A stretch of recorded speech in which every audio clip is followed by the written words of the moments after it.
Cierra los ojos. ¿Qué viene a tu mente cuando digo la palabra futuro? Si viste Volver al Futuro, seguro son patinetas voladoras, tubos deslizadores y robots ayudantes del hogar si eras fan de los supersónicos. Naves espaciales, creo que no es necesario puntualizar a qué saga nos referimos.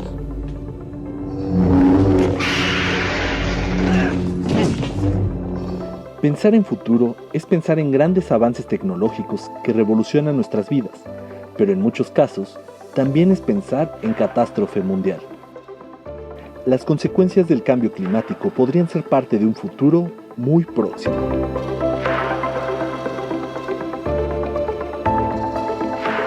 A raíz de los efectos que hemos visto de la pandemia, que como sabemos, pues tienen muchos panoramas, muchas aristas. El trabajo de Greenpeace, como la gente lo sabe, pues es el medio ambiente.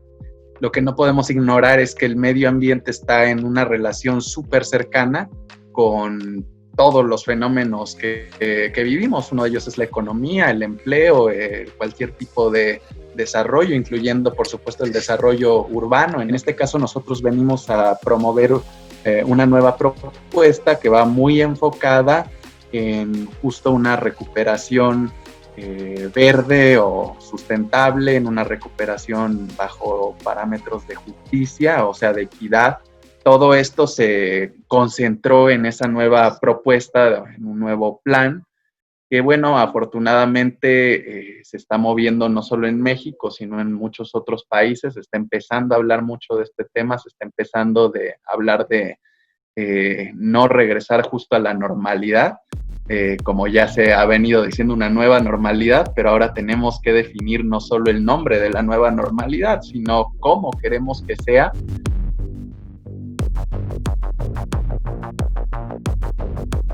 La sustentabilidad es un magnífico medio para, sobre todo, generar nuevas fuentes de empleo, por ejemplo, para integrar a la gente bajo nuevos planes de organización social, desde el nivel que podría ser el barrio, la colonia, el vecindario, hasta otros mucho más grandes, que involucra también la participación de tomadores de decisiones y quienes están en los gobiernos que deben representar nuestras aspiraciones, ¿no? Nosotros nos estamos concentrando en las ciudades. ¿Por qué? Pues porque si vemos cuál es el panorama que le depara a los centros urbanos en donde habitamos, pues resulta que más del 70% de la población en promedio mundial va a vivir en ciudades en los próximos años. Esto se pronostica más para entre 2030 y 2050, según la ONU, por ejemplo.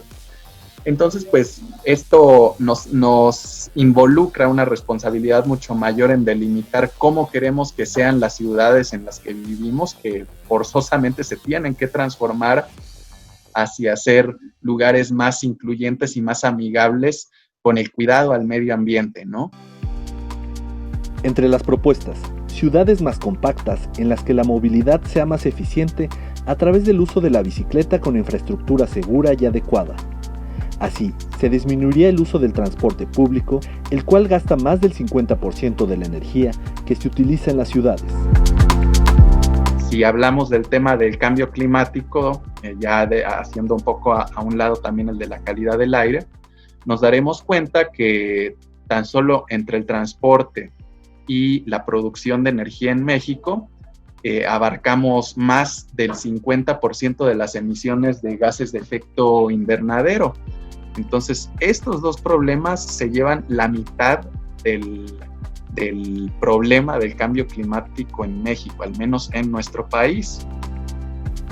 El impulso de las energías renovables es importante, así como lo son el acceso al agua y la producción alimentaria amigable con el ambiente.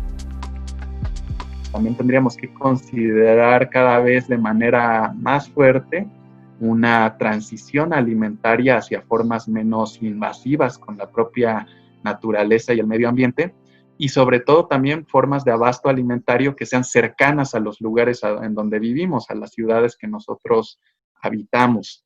¿Por qué? Porque eso implicaría menores distancias de transporte y una vez más regresamos al tema de la contaminación por el transporte, ¿no?